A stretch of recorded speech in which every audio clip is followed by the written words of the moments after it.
Hello friend, good morning, Radhe Radhe. Welcome back to my new blog. कैसे हो आप सभी लोग? आशा करती हूँ आप सभी लोग बहुत अच्छे होंगे, मस्त होंगे, अपने जीवन में खुश होंगे। तो फ्रेंड्स, स्वागत है आपका अपनी यूट्यूब चैनल पर।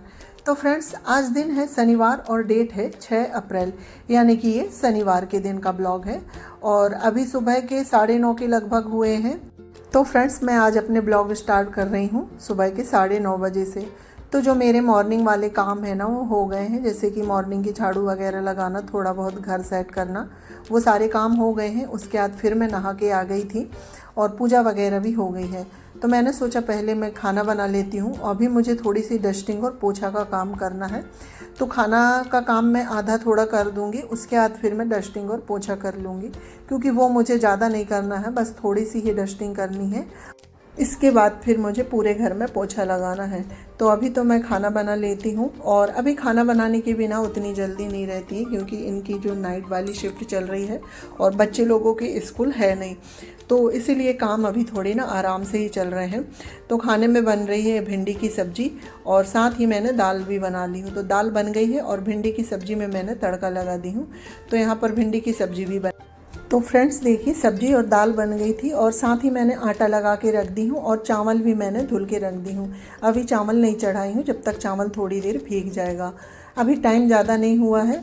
चावल मैं थोड़ी देर से चढ़ा दूँगी, और रोटी तो जब हम गरम गरम खाने लगेंगे ना, तभी से, क्योंकि सभी लोग घर में हैं। तो रोटी ऐसा कि गरम गरम सेकते जाओ और दिलते जाओ।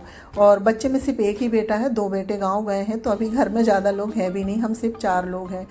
तो मैंने सोचा चलो अभी मेरे पास टाइम है, तो पहले मैं डस्टिंग वगैरह कर लूँ और पोछा कर लूँगी। फिर खाने का काम तो 11:30 बजे तक होगा, और खाना बन भी जाता है ना, तो इतनी जल्दी कोई नहीं खाता है। तो सब्जी दाल बन गई है, तो चावल रोटी बनाने में समय नहीं लगेगा। तो इसके लिए आ गई थी मैं घर की क्लीनिंग करने के लिए। तो मैं जो टीवी वाला कैबिनेट है ना, ये काफ़ी गंदा लग रहा था, क्योंकि मैं एक दिन घर में नहीं, 4 तारीख को मैं गांव गई थी, तो फिर मैं वहीं पर रुक गई थी। क्योंकि जो मेरे मम्मी पापा जी हैं ना, वो अयोध्या गए थे, तो वो 4 तारीख को लौटने वाले थे। तो उनने बोला था कि घर में ताला लगा रहेगा, तो तुम आ जाना। तो मैं और मेरा जो छोटा बेटा है ना, वो वहीं पर रुक गए थे, क्योंकि मम्मी पापा जी जो है 4 तारीख की रात में आए थे 12 बजे के करीब। तो उनके लिए घर में खाना वगैरह बनाना, और जैसे कि घर में कोई आता है ना कहीं से घूम के, तो घर में खुला रहता है तो ठीक रहता है। तो इस वजह से फिर मैं गाँव चली गई थी, और जो ननद ने हम लोगों को बुलाई थी ना, तो वो भी मेरे गाँव में ही है। इस वजह से फिर हम लोग वहीं रुक गए थे। तो फिर मैं 5 तारीख को शाम को आई हूँ। तो शाम को आई तो फिर मैंने कुछ भी काम नहीं करी थी डस्टिंग क्लीनिंग का, क्योंकि शाम को ना कहीं से आओ तो फिर इच्छा नहीं होती है। तो आज घर काफ़ी गंदा सा लग रहा था, क्योंकि अगर हम एक दिन भी डस्टिंग पोछा ना करें ना, तो घर में काफ़ी धूल मिट्टी सी आ जाती है। तो इसीलिए मैंने जो टीवी वाला कैबिनेट है ना, उसकी अच्छे से डस्टिंग कर दी हूँ, आसपास का सारा एरिया। और उसके बाद फिर मैं आ गई थी इधर ड्रेसिंग के साइड। तो ड्रेसिंग की भी डस्टिंग हो गई है, और ड्रेसिंग के बाजू में जो विंडो है ना, तो मैंने उसे भी साफ़ कर दी हूँ। और यहाँ पर ये सिलाई मशीन है ना, तो इसमें भी काफ़ी धूल डस्ट लग रही थी, तो मैं साथ साथ इसमें भी कपड़ा मार देती हूँ। और जब मैं डस्टिंग करती हूँ ना, तो मेरा जहाँ जहाँ ध्यान जाता है, और जहाँ धूल डस्ट दिखती है ना, तो सारी जगह डस्टिंग हो ही जाती है। तो देखिए, सिलाई मशीन की भी हो गई थी डस्टिंग। तो उसके बाद फिर मैं आ गई इधर सोफ़ा के साइड। और अगर घर में 1-2 दिन ना रहो ना, तो घर का हाल काफ़ी ख़राब हो जाता है। और वैसे कल शाम को हल्की सी हवा चली थी ना, तो हवा के कारण धूल मिट्टी आ ही जाती है। तो घर ना काफ़ी किसकिसा सा लग रहा था। तो इसलिए मैंने सोचा चलो मैं अपने सारे घर की डस्टिंग कर लेती हूँ, और उसके बाद फिर मैं पोछा लगा दूँगी। डस्टिंग का काम तो हो गया है, अब मैं लगाने लगी हूँ पोछा। तो रसोई में मेरा पोछा लग गया है। उसके बाद फिर मैं आ गई हूँ ये ड्रेसिंग वाले रूम में। और अगर एक दिन भी पोछा ना लगाओ ना, तो घर इतना गंदा लगने लगता है, बिल्कुल ऐसा लगता है कि घर में धूल मिट्टी ही रहती है। झाड़ू से ना उतने अच्छे से धूल मिट्टी नहीं निकलती है, पोछा लगाओ ना तभी धूल मिट्टी। इस वजह से ना पोछा तो डेली यूज़ में ही लगाना पड़ता है। तो देखिए फ्रेंड्स, जो ड्रेसिंग वाला रूम है ना, वो साफ़ हो गया है। उसके बाद फिर मैं आ गई हूँ हॉल में। तो हॉल में पोछा लगाने से पहले ना, जो बेड वगैरह है मैं उसे ठीक कर देती हूँ, क्योंकि बेड में भी ना कल हवा चली थी, तो थोड़ा सा ना किसकिसापन लग रहा था। तो मैंने सारे बेड को झाड़ दी हूँ। और उसके बाद फिर बेडशीट तो चेंज नहीं करूँगी, क्योंकि मैंने बेडशीट अभी चेंज करे हैं, तो अभी बेडशीट उतनी गंदी नहीं हुई।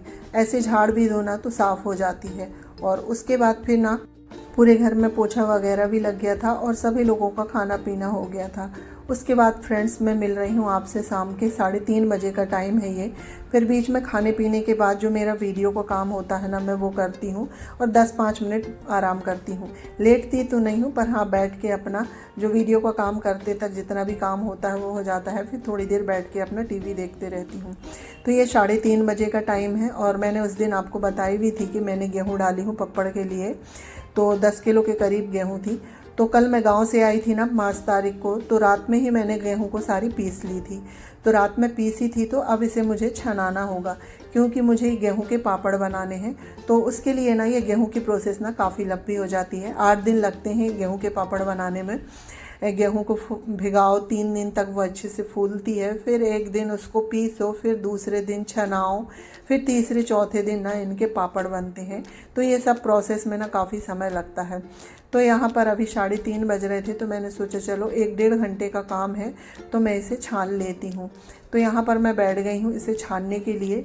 और ये काफ़ी सारा है, जैसे कि एक टंकी भर के, और जो बड़ा वाला है ना भगोना, हम लोग उसको गंजा बोलते हैं, तो वो भर के है। तो यहाँ पर देखिए फ्रेंड्स, मेरा जो सारा मिक्सचर है ना, जो मैंने पीसी थी वो सारा छन गया है। और इस टाइप से ये भूसे निकलते हैं, जो गेहूं के छिलके होते हैं ना, इस टाइप से। और जो नीचे का मसाला निकलता है ना पानी के साथ, तो वो मैंने टंकी और गंजे में भर के रख दी हूँ और उनमें ना फुल पानी डाल दी हूँ, क्योंकि कल मुझे ना इसका जो ऊपर ऊपर का पानी जब छन जाता है ना, तो उसे फेंकना होगा।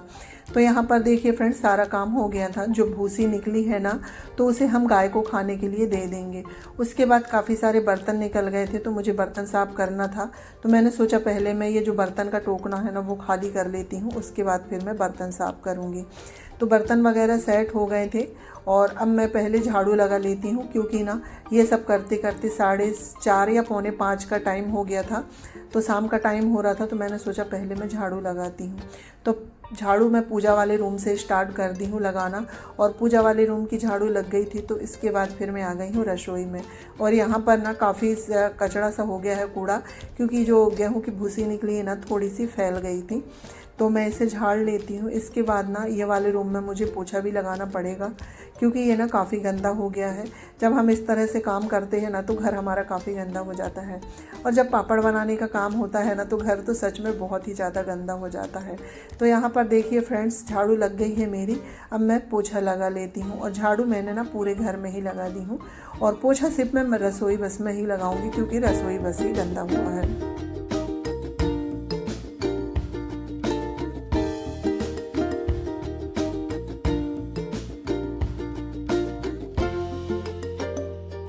जब इसे छानो ना, तो नीचे से जो पानी गिरता है ना, तो वो बिल्कुल वाइट वाइट रहता है। तो थोड़ा बहुत वो ही नीचे गिर गया था ना, तो वो एकदम से जम जाता है।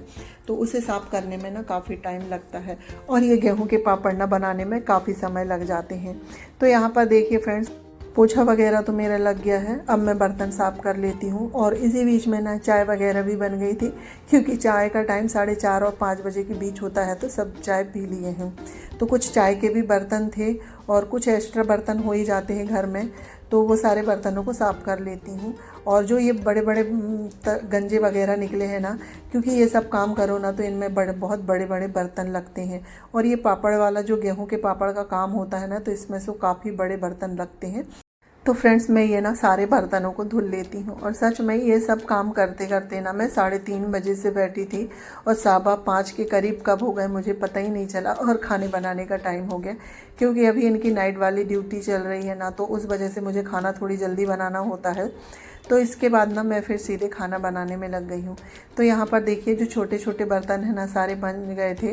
तो मैंने उनको धुल भी ली थी, क्योंकि ये बड़े बर्तनों को मांजने के लिए ना थोड़ी सी जगह ज़्यादा लगती है। और अगर बर्तन काफ़ी सारे हो जाते हैं ना, तो फिर बड़े बर्तन को रखते नहीं बनता। इस वजह से मैंने ना पहले छोटे जो जितने भी बर्तन थे सारे धुल लिए थे। उसके बाद फिर ये मैं बड़े वाले बर्तनों को धुलूँगी। तो बड़े बर्तन में अभी सिर्फ यही खाली हुआ है, और बाकी में मैंने ना फिर से पानी भर के जो गेहूं का मसाला निकला है ना, उसे रख दी हूँ।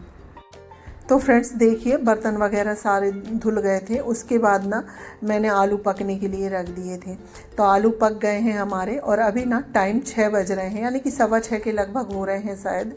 तो मैं यहाँ आ गई हूँ आलू छीलने के लिए, क्योंकि मुझे आलू की सब्ज़ी बनानी है, और साथ ही आलू के आज मैं पराठे भी बनाऊँगी।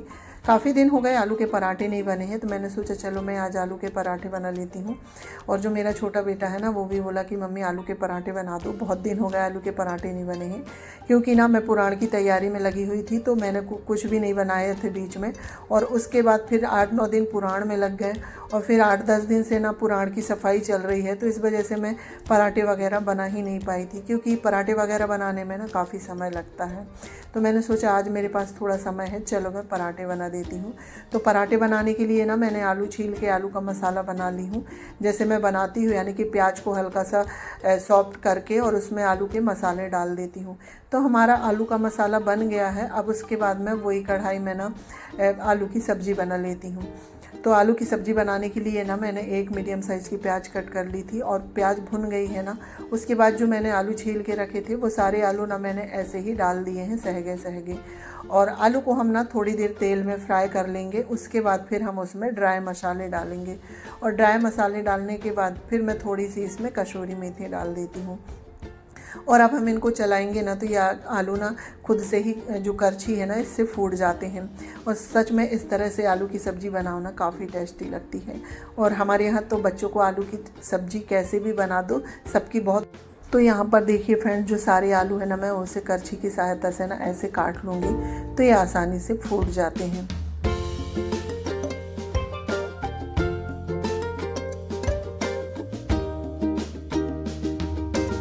तो यहाँ पर देखिए फ्रेंड, जो सारे आलू है ना हमारे अच्छे से मैश हो गए हैं, और मुझे इनके ना कुछ बड़े बड़े टुकड़े ही रखने हैं, क्योंकि बच्चों को ये बहुत पसंद है। तो आलू हमारे भुन रहे थे ना, जब तक ये हमारा जो पराठे वाला मसाला है ना, ये हो गया ठंडा अच्छे से। तो मैं इसे अब हाथ से अच्छे से मिक्स कर लेती हूँ। और मुझे जितने पराठे बनाने हैं ना, उसके हिसाब से मैं ये गोल बना के रख लेती हूँ। तो इस तरह से गोल बना के रख लो ना, तो जब हम पराठे बनाते हैं ना, तो आसानी होती है, और हमारे ना बार बार सब्जी का गोला बनाने में हाथ ख़राब भी नहीं होते हैं। तो जितने पराठे हमें चाहिए हैं ना, उसके हिसाब से मैंने आलू के गोले बना लिए हैं। तो यहाँ पर आलू के गोले हो गए हैं बन के तैयार, और उतने में जो हमारी आलू की सब्ज़ी है वो भी अच्छे से भुन गई है। तो अब मैं इसमें पानी डाल देती हूँ, जितनी ग्रेवी हमको चाहिए हम उसमें इतना पानी डाल दे हैं। और अब हम इसमें नमक भी ऐड कर देते हैं। तो सब्ज़ी में ना नमक ऐड करने के बाद अब हम इसे 10 से 15 मिनट के लिए उबाल लेंगे। और सब्ज़ी उबल रही है ना, जब तक मैं चावल धुल लेती हूँ, क्योंकि चावल भी बनाना पड़ता है। हमारे यहाँ बिना चावल का गुजारा नहीं होता है। तो चावल भी धुल गया है मेरा, और यहाँ पर देखिए सब्ज़ी हमारी हो गई है बन के तैयार। और उसके बाद चावल बनते तक ना मैंने जो शाम की संध्या पूजन है ना, वो कर ली थी।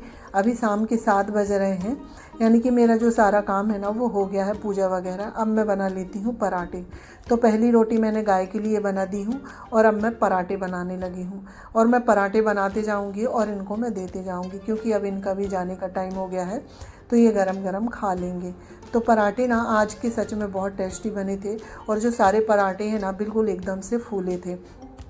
तो पराठे बनाने के लिए ना, अगर आलू का मसाला बिल्कुल सूखा सूखा हो ना, तो हमारे आलू के पराठे परफेक्ट बनते हैं। और आटा जो हम लगाते हैं ना, तो उसको थोड़ा सा सॉफ्ट लगाना चाहिए, तो उससे हमारे आलू के पराठे ना बहुत आसानी से फूलते हैं और फैल भी जाते हैं, और इसकी वजह से ना फटते भी नहीं हैं। तो ये देखिए फ्रेंड्स, हमारे पराठे बन के हो गए हैं तैयार, बिल्कुल फूले फूले से। तो मैं अब लगा देती हूँ इनके लिए थाली, आलू की सब्ज़ी और गरम गरम पराठे। तो आ जाइए आप लोग भी खा लीजिए, और किस किस को आलू के पराठे पसंद हैं मुझे ये कमेंट करके। तो फ्रेंड्स, सारे पराठे बन गए थे, तो सभी लोगों का खाना पीना हो गया है, और साथ में मैंने भी खा ली हूँ। बर्तन वगैरह भी क्लीन हो गए थे, तो अब मैं गैस काउंटर क्लीन कर लेती हूँ। बाकी जो मेरा रात का काम है ना, सारा हो ही गया है। तो फ्रेंड्स, इसी के साथ मैं अपने वीडियो का भी एंड करती हूँ। अगर मेरा ये वीडियो आप लोगों को थोड़ा सा भी अच्छा लगे ना, तो लाइक शेयर सब्सक्राइब करिएगा, और चैनल में नए आते हैं तो प्लीज़ सब्सक्राइब करिएगा। मिलते हैं नेक्स्ट ब्लॉग में, जब तक के लिए bye bye, take care, good night, शुभ रात्रि।